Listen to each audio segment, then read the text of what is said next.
ravi de vous retrouver aujourd'hui. Je vais vous montrer les dernières figurines que j'ai mises en couleur dernièrement. Donc il y en a deux. Il s'agit de figurines hâte au 1/32e toujours. Et celles-ci sont issues de la référence 9020, l'infanterie africaine d'Hannibal. Donc des Carthaginois, hein, tout simplement des Carthaginois d'origine, c'est-à-dire que c'était vraiment là les gens de Carthage. Puisque vous savez que pendant les guerres puniques, hein, les trois guerres puniques qui a opposé donc Rome à Carthage, eh bien Carthage avait énormément d'alliés de plusieurs nationalités différentes. Mais ici, les figurines que je vais vous montrer, ce sont bien des Carthaginois. Alors les Carthaginois, pour ceux qui ne le savaient pas, hein, Carthage, c'était en Tunisie actuelle. Donc c'était des peuples d'origine arabe. Et ils avaient donc ces peuples énormément d'alliés, hein, que ce soit des Espagnols, enfin des Celtibères. Il y avait beaucoup il y avait également certaines tribus étrusques d'Italie, hein. Certains étaient des alliés de Carthage et des ennemis de Rome. Alors ça, c'est la riche histoire justement de ces guerres puniques qui est passionnante. Alors le premier, mis en peinture, le voici. Alors c'est un guerrier qui a un gros... Alors ils avaient des gros boucliers ronds, les Carthaginois. Donc il a un bouclier rond, une épée, un glaive. Et au niveau de l'uniforme, des équipements, c'était assez proche de ce qu'avaient les Romains, alors dans des formes différentes, mais je veux dire les matériaux utilisés, que ce soit pour les cuirasses, les armes, les boucliers, c'était très très similaire. Alors donc, un petit casque, vous voyez ici, un petit casque dans une forme carthaginoise, on va dire, hein, une forme qui est assez inhabituelle. Une tunique avec par-dessus une cuirasse ici en cuir. Puis des petites bandelettes là, je sais pas comment ça s'appelait. Ils avaient également des protèges au niveau des tibias attachés par des languettes de cuir également. Donc un fourreau, le fourreau de son glaive ici. Voilà. C'est à peu près tout ce qu'ils avaient comme équipement, hein. C'était des fantassins, mais donc il fallait pas qu'ils soient trop lourds non plus. Alors les gros boucliers en métaux là, vous voyez. Donc ça c'est un motif que j'ai trouvé, qui était un motif qui a été représenté apparemment sur les boucliers carthaginois. Donc voilà. Alors j'avais gratté à l'aide de mon cutter, fait quelques marques dans le plastique pour signifier l'usure, hein, les combats qui avaient supporté déjà ce bouclier, vous voyez. Voilà. Et puis voilà, donc les couleurs utilisées là, donc c'est de l'Aztec Gold. Ici, hop, pour les métaux. Au niveau de la tunique, c'est un rouge. Alors j'en ai plusieurs de rouge. Donc après ça, au niveau des tissus, il fallait pas non plus des couleurs flashy, hein, parce que à l'époque, les tuniques, tout ce qui était de couleur, si vous voulez, c'était des colorants naturels issus de plantes ou de baies. Donc il n'y avait rien de flashy, hein. Donc le cuir, c'est comme habituel, c'est de l'Ardennais de Leather ici. Qu'est-ce qu'on avait d'autre? On avait donc les bandelettes, etc. Tout ça, j'ai fait ça en Holly White. Hop, y compris ici, là, la partie sur la nuque. Voilà. Les couleurs chères, vous le savez, c'est du Crusader Skin. Les couleurs métalliques, enfin l'épée, c'est du Polished Silver. Voilà. Voilà, donc après les couleurs, vous commencez à les connaître.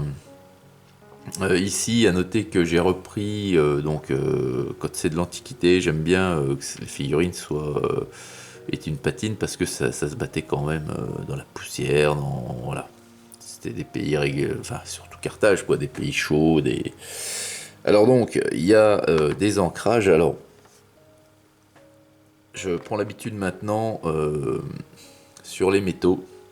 Alors, sur les métaux style argent, hein, style métal, hein, pas doré, de passer un ancrage de null oil. Je trouve que ça fait mieux quand même que de la Graxer-Shade. Ensuite, par contre, sur toutes les autres parties, à Graxer-Shade, sauf sur les parties peau. Ça, vous le savez maintenant. Y compris sur les parties de métal doré. Et après, par contre, voilà, un bon brossage à sec de beige. Et c'est ce qui finit vraiment, qui fait la patine, qui simule la poussière, vous voyez, par endroits, vous voyez, sur le rouge, là, on a des petits points blancs ici, de la saleté. Donc c'est de la poussière, voilà, on en a également sur le bouclier avec parcimonie, hein, faut pas que la figurine soit toute beige, du coup, hein, ça représenterait plus rien. Vous voyez, il y a des traces par-ci, par-là, sur le casque, même sur les parties peau, hein, sur les arêtes, vous voyez. C'est ce qu'on appelle la patine, hein, c'est ce qui simule l'effet d'usure, de saleté, de vécu. Voilà. Donc voilà pour la première. Et puis la seconde, hop, le voici. Alors, lui, il est un petit peu plus, il est un peu plus, on va dire, ornementé, si j'ose dire. Donc toujours un casque, voilà, de la même couleur, Aztec Gold. Donc sur le casque, il a des plumes, donc noir. Vous voyez que le visage, il est pas mal. Mais alors sur l'autre, j'avais fait les yeux.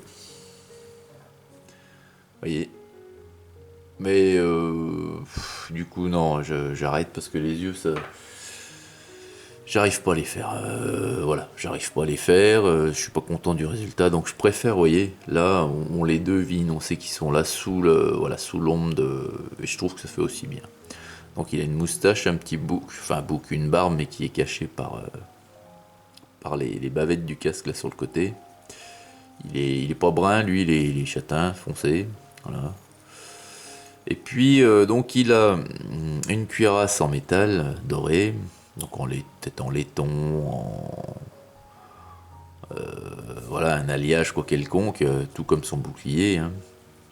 Pour cette tunique ici, j'ai choisi de la faire en blanc, en Holly White, voilà. Et puis ces bandelettes, lui par contre, je les ai fait couleur cuir, mais un cuir, c'est une autre couleur, hein. C'est une autre couleur que j'ai choisi. Je sais plus laquelle j'ai utilisé, il faudrait que je les note, parce que il y en a que je trouve qui vont bien. Et je sais plus, là, c'est un rouge, je crois. En fait, c'est un rouge, mais c'est un rouge, vous voyez, un rouge cuir, quoi. Un rouge marron, quoi. Et puis, donc les parties cuir, c'est toujours de l'Ardennais Laser, celle-ci là, voilà. Les protège au niveau des tibias, toujours, c'est des sandales qu'ils ont. Alors au niveau du bouclier, voilà, donc ils ont bien deux bandelettes de cuir, hein, pour prendre le bouclier. Alors sur certaines figurines, c'était pas signifié, rappelez-vous, hein, puisque là c'est vraiment bien fait, c'est sympa. Ça lance, donc c'est toujours du... hop, c'est ça je crois les parties cuir. Burnished Red, ici. Oui, quand je vois le pot ça me revient. La lance c'est du Darkwood. Et puis ça c'est... Alors c'est pas du Polished Silver ça par contre. C'est du Broadsword Silver. C'est l'autre, c'est moins... C'est aussi un métal mais qui est moins... voilà, qui est moins brillant, qui fait moins argenté. Et puis après, donc vous avez vu le bouclier, hein, j'ai tourné. Donc le bouclier, je voulais faire un motif. Et pareil, j'ai cherché sur internet, j'ai trouvé des motifs de bouclier carthaginois. Donc j'en ai imprimé un, je voulais représenter ça. Pardon. Donc ça c'est une tête un peu, vous voyez, de buffle, de vache, je sais pas, enfin plutôt de buffle. Et voilà ce que j'ai réussi à faire. Donc c'est à main levée, hein, c'est de la peinture. Alors voilà, vous voyez que le mien il est un peu plus dodu, hein. Celui-ci fait beaucoup plus maigre, tandis que le mien est beaucoup plus en chair. Mais voilà. Donc pareil ici, j'ai voulu, en plus de motifs, donner quelques coups, quelques rayures au cutter pour toujours signifier que le bouclier a vécu, hein. Et je suis assez content du résultat. Je trouve ça plutôt bien réalisé. Voilà. Donc voilà pour ces deux guerriers carthaginois. Donc dans la boîte, il y a 16 figurines, il y a 3 grappes, 4 grappes pardon, de 4 carthaginois différents. Et donc ben, j'en ai deux. Voilà, il en reste deux modèles que je n'ai pas fait encore. Voilà. Écoutez les amis, dites-moi ce que vous pensez de ces figurines, hein. Moi je les trouve pas mal. Franchement, moi je les aime bien. L'Antiquité c'est mon domaine, c'est vraiment ce que j'aime par-dessus tout. Enfin, j'aime beaucoup de choses, mais l'Antiquité a ma préférence. Voilà. Voilà, et bien écoutez, je vous souhaite une excellente journée à toutes et à tous. Et puis ben n'oubliez pas de me donner vos ressentis dans la section commentaires, ça fait toujours plaisir. Allez, à très vite pour une prochaine vidéo sur la chaîne Brist. Salut!